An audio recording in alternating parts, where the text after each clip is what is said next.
Twilight always loved it when her foal-sitter Cadance would come round when she's either done with her stories or when Cadance is done with her training on princess etiquette. They would tell each other about their day, what Princess Celestia taught them, and discuss everything from the land they walk on to the heavens where Pegasi fly.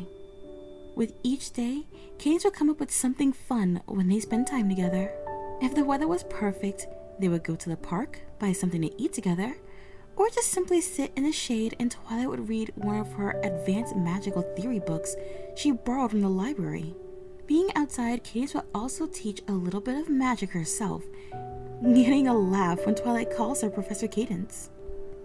Today, however, the weather had taken a turn for the worse. The Pegasi may have slightly outdid themselves when they announced they would schedule a small shower in the early hours of the morning.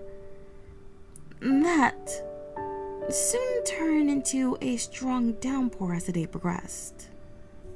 The clouds darkened around the capital, ponies running to the nearest building to seek shelter, and Celestia's glorious sun was nowhere to be seen. Twilight sighed as she sat by the window, staring at the rain.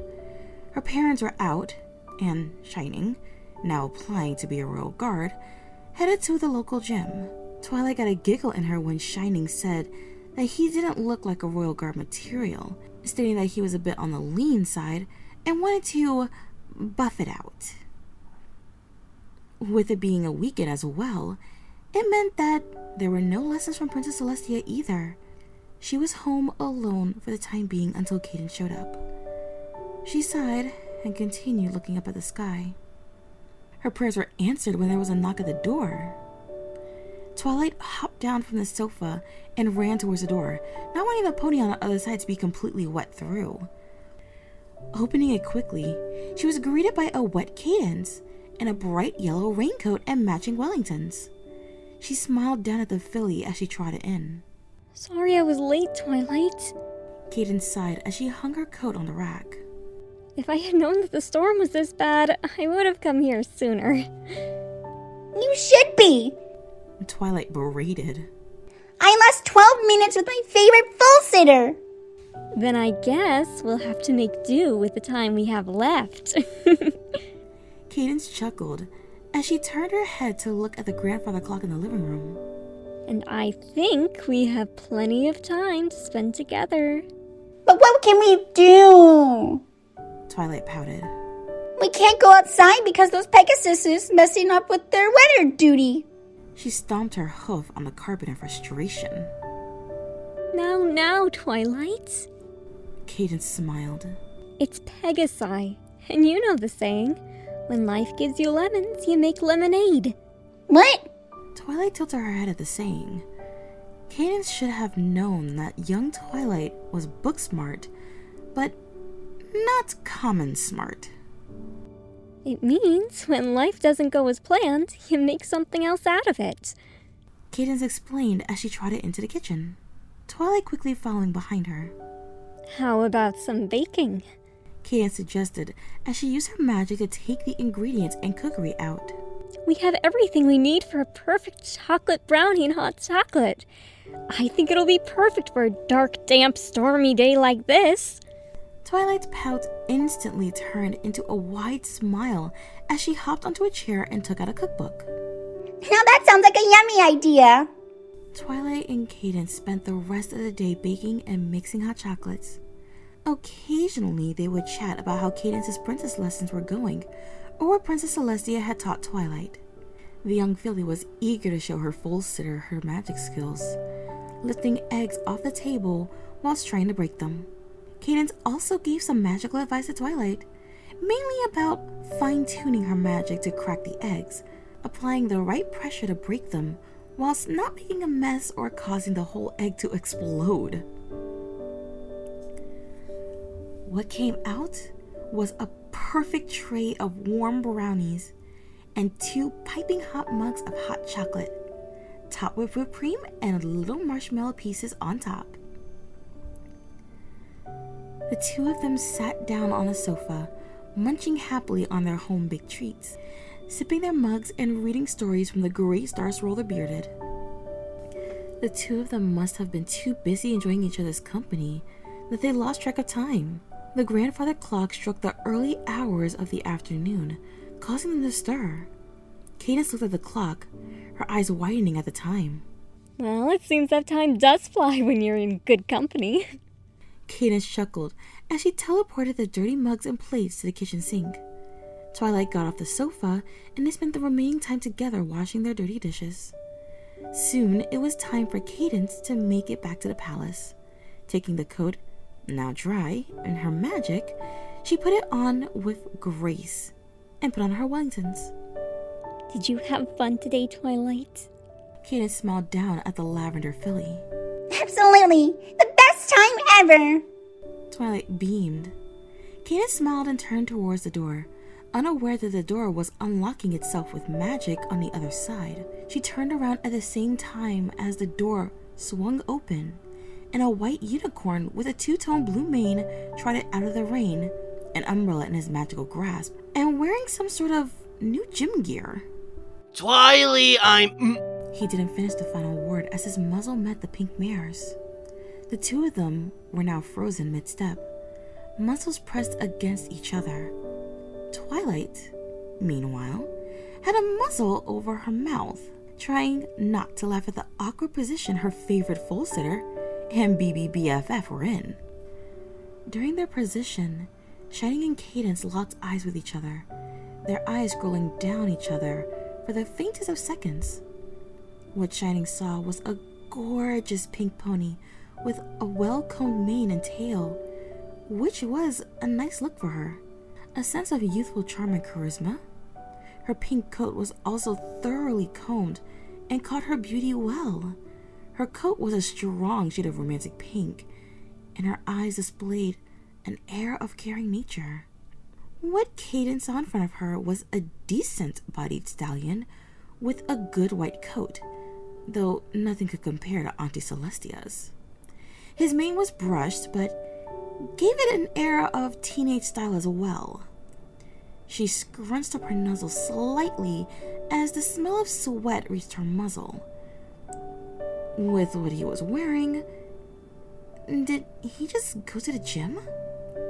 Neither of them spoke as a blush crept upon their faces and the rain continued to fall outside. But eventually, the silence was broken by a nervous Shining Armor.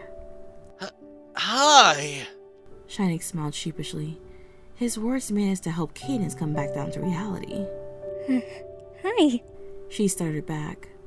She took a step back slowly and got a good view of the stallion in front of her. Shining raised an eyebrow at her. And you are? Shining asked, closing the door behind him with his magic so as to not let the rain or cold in. Oh. Cadance blundered, the blush on her face deepening to a darker shade of red. I'm Cadance. I was here to foal-sit for Twilight. The gears in Shining's head started turning until a light bulb switched on in his head. So this was the foal-sitter Twilight would go on and on about. Since they would spend most of the time in the castle, he really got a chance to see who she was. He then noticed how the coat seemed to have bulges on either side, resembling wings. She was an alicorn? What is she doing out of the castle and in their family home? What are you doing in our home? Don't alicorns spend their time in a castle? He mentally admitted that the question may have come off as a little blunt and be stereotypically aimed at alicorns in general. But if Cadance was offended by that, she didn't show it. I've done my etiquette training for the day. I did promise Twilight to come to her house for the weekend for the first time. Cadance chuckled with a smile. Shining found that smile particularly beautiful for some reason. And you are? Cadance raised an eyebrow. It occurred to Shining that he didn't introduce himself to the alicorn. Oh, sorry. I'm Shining Armor, Twilight's big brother. Shining quickly introduced himself. This time, it was Cadance's turn to have the gears turning in her head and a light bulb lit inside of her. So this was Twilight's big brother she would mention as her BBBFF. She expected a completely different stallion than the one in front of her. He was better than she'd imagined. So, how was your day with Twilight? Shining asked. Wiley? Cadance asked. It's what I call Twilight. Shining chuckled sheepishly. Oh, it was nice. Despite the weather outside. Cadance smiled calmly. We made brownies and hot chocolate together and told stories about stars for the bearded. Twilight bounced around. Shining smiled down at his little sister. Young and too focused on her books and not on real-life social cues, she was unaware of the potential signs of what this encounter meant. And where were you? Cadance asked. I was at the gym. So he did go to the gym. That would explain the sweat. Candace's mind was having a one-way conversation. Since I applied to Royal Guard Academy, Wait, he wanted to be a royal guard? I wanted to have a bit more, muscle mass. Cadance's eyes wandered down towards the stallion's hooves and back up again for about 10 seconds. It was true that he needed to be a bit more on the muscly side to be in a guard. Her thoughts were cut off as the grandfather clock struck 1/2 Cadance realized that she must head back to the castle. Well, Shining, it was nice meeting you, but I must head back to the castle. Honey Celestia must be wondering where I am right now. Shining's eyes widened at hearing this. Auntie Celestia? She was her niece? Shining could only nod dumbly as he stepped aside for Cadance to open the door with her blue magic and trot out into the rain. It was only when the door clicked behind her that he finally came back to reality. Whoa, what a mare. He looked down at Twilight with a small smile, but Twilight could see it had a hint of desperation. She was a bit clueless when it comes to real-life things. Twilight, I want you to tell me everything about this Cadance. But what about the brownies? Twilight complained with a strong pout, unaware of what Shining had planned. Do this for me, and we can have brownies for dinner. Brownies for dinner? Twilight gasped before her eyes lit up. I believe we have ourselves a deal, big brother. Now, tell me everything about Cadance. From her likes and dislikes, and don't leave out any details. You got it, BBBFF. Why do you think I'm Celestia's protege? The two of them headed to the kitchen so Twilight could tell him everything about the alicorn, while Shining baked another batch of brownies. Support me on Patreon. Subscribe and make sure to ring that notification bell to know when I post new content. And please, feel free to join the Lotus Garden. Links in the description. Thanks for listening, and look forward to more. Good night, every pony.